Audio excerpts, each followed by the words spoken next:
So, James and I have made it to Lyngvig Lighthouse in westernmost Denmark, and it seems as if we're going to get a sunset, which I'm super excited about because it's the first time in I don't remember how many months that I will actually see the sun dip into the ocean without there being a cloud in the way. So as you can see on the title, one thing that I have really noticed lately or over the years is that I tend to grab my long lens. Now this is my 28 to 200 millimeter, but I tend to shoot at the longer focal lengths. And I especially tend to use my 100 to 400 more and more for my landscape photography.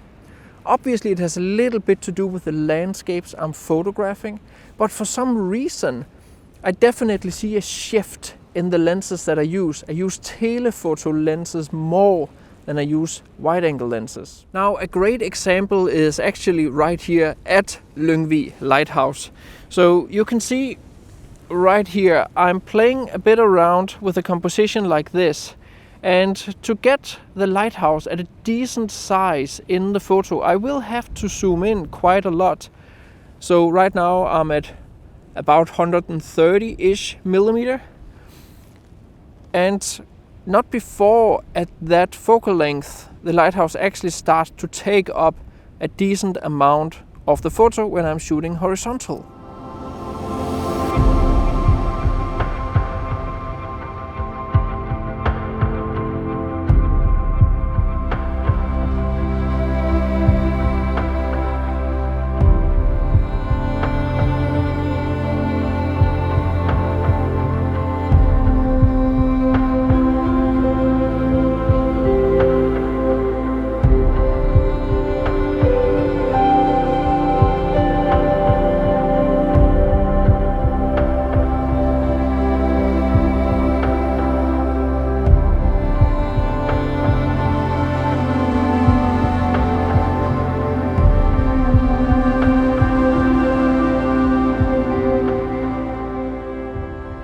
Now there is of course not a right or wrong focal length to shoot at. It all comes down to your own vision, and it definitely comes down to the distance between you and the subject.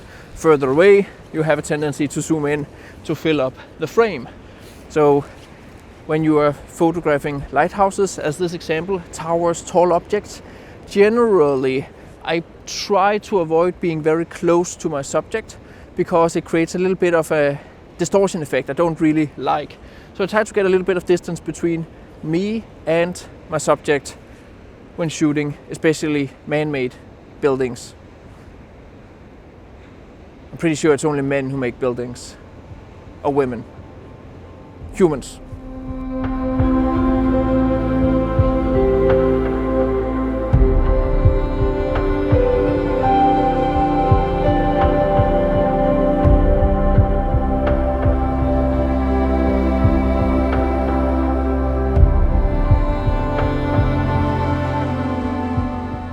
So I swear I'm not doing this to prove a point in the video, but I put on the 100 to 400 because I'm shooting out to the sea.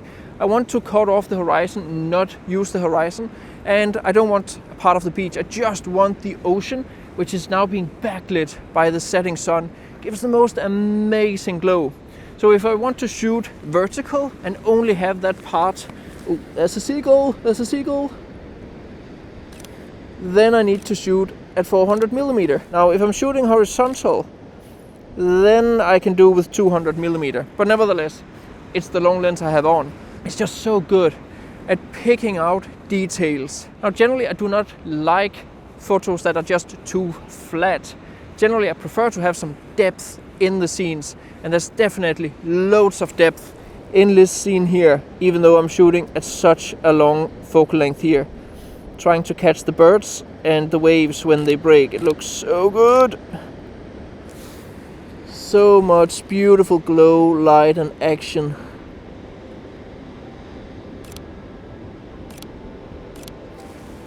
Lovely.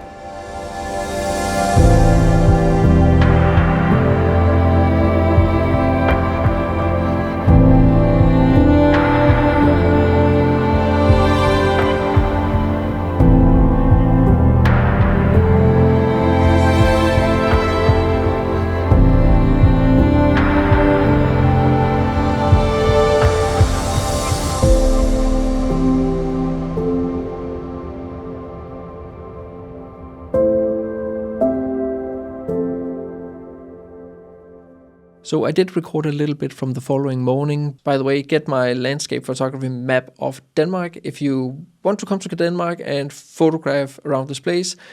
It is a digital map. It's easy to integrate with Google Maps, and I have loads of locations, and I've just updated it with even more locations around Copenhagen. But if you want to go here, be sure to get my map.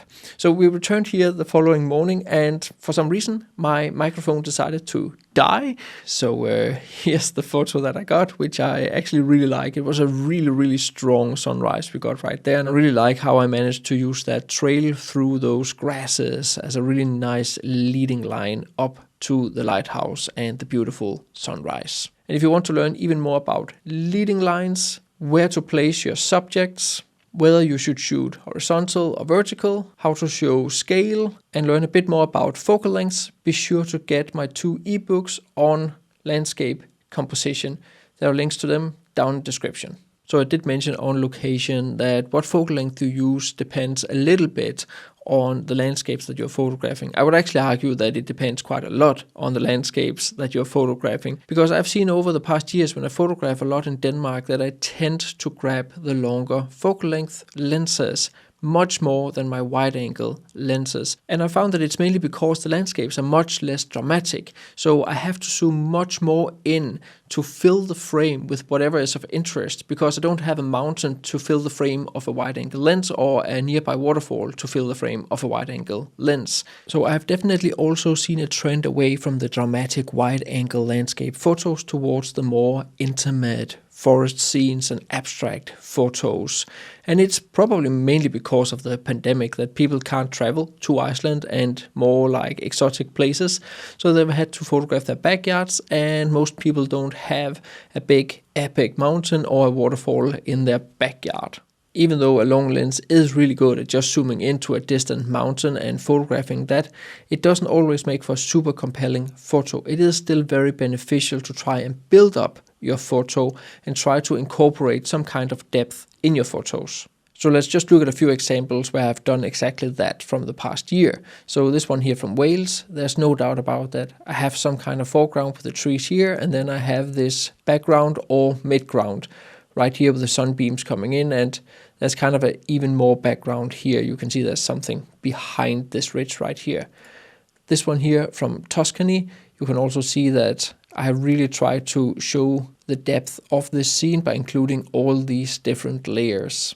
The same goes for this photo here of a lone tree, layers upon layers. And we have this photo here, the classic one of the house, which is mainly known as the Gladiator house in Tuscany, where I also have like foreground trees. I have the house here in the midground, and then I have a background that stretches out into the mist. An example here from Denmark, where I have a foreground and then I have a background. And another example right here, foreground, midground, background, no doubt about that. Foreground, midground, background. And let's take this example here from Britain, foreground, midground, background. From the Dolomites, foreground, background. And this example here from Denmark, where I was very conscious about making sure that I could see the top of the tree line here in the background. If the fog had just covered up this tree line, it wouldn't be half as interesting, simply because it would be much more flat. I would have the foreground, and then I would have the background with the two trees. But here I have another layer. So even though I'm shooting at 156 millimeter, I make sure that there's a good amount of depth in the photo. So just for the fun of it, I've taken all my favorite photos, that's about 50 photos a year over the past 3 years, and put them into some diagrams. So you can see right here from 2020 to 2022 how the distribution is of the focal length I've been photographing. And as you can see, there's definitely more towards the wider end. But if we go down here, so we see 2020, definitely most in the wide end. Yet I still had an average focal length of 81 millimeter. And in 2021, that rose to 94 millimeter. And you can see how there's been a shift from the very wide. I still have wide here, but a little bit more up towards the middle range. And here in 2022, I have distributed it even more out. So my average focal length is 144 millimeter. Now I am pretty sure that you can't use the average focal length for a whole lot, because if you take just like one photo at 1000 millimeter, obviously the average will change quite a lot. And I also have a decent amount of drone photos which are all taken at 28 millimeters, so that pulls it back down.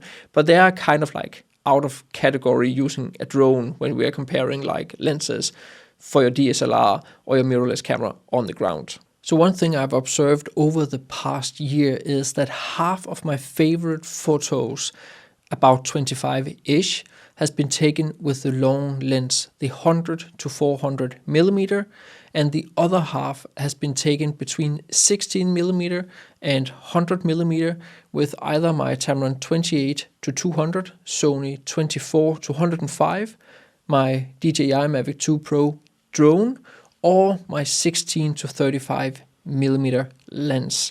So half the photos has been taken with one lens and the other half has been taken with 4 or 5 different lenses and a drone. Another interesting thing is that there is of course a fairly big overlap between the photos that I've taken with my 100 to 400 millimeter in the 100 to 200 millimeter range and the Tamron 28 to 200 millimeter lens, also in the 100 to 200 millimeter range. So of the photos that are in the 100 to 200 millimeter range, I actually have 15 out of those 25, but there are still 10 that goes beyond the 200 millimeter. And you can see right here that all the green ones are between 100 and 200 millimeter, and all the blue ones are those that go beyond the 200 millimeter range.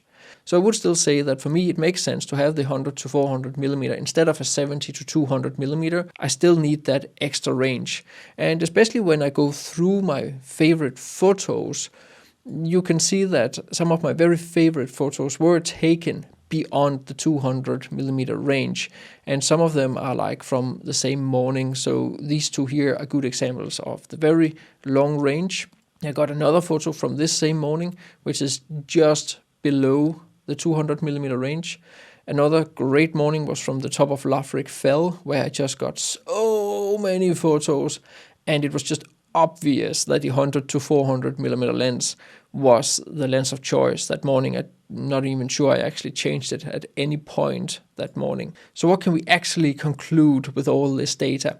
So generally I can conclude that I am seeing the world from 16 to 400 millimeter, and I'm using every focal length available to me, and I try to see every photo when it happens to me, no matter the focal length. It was fun the other day when James and I was walking around in a small town, and I took this photo where I showed it to James afterwards, and he was like, whoa, he hadn't even seen that photo. And it's probably because I'm more and more used to seeing all those small distant details and all those small frames in my field of view, whereas he mainly focuses on the 40 to 50 millimeter-ish range, simply just because our shooting styles are so different. I, as a landscape photographer, would argue that it is, of course, beneficial to be able to take the photos all the way from 16 to 400 millimeter and not focus on like one specific focal range. But if you over the years have figured out that you basically only like the 40 to 50 millimeter focal length photos, well then by all means be sure to just do that. But I personally try to stay agnostic in regard to what focal length a photo has been taken with. If it works, it works, no matter the focal length. So if you want to join me and James Popsies and Nigel Danson on a big, epic Arctic trip to Svalbard and East Greenland in the summer of 2024, be sure to use the link down in the description.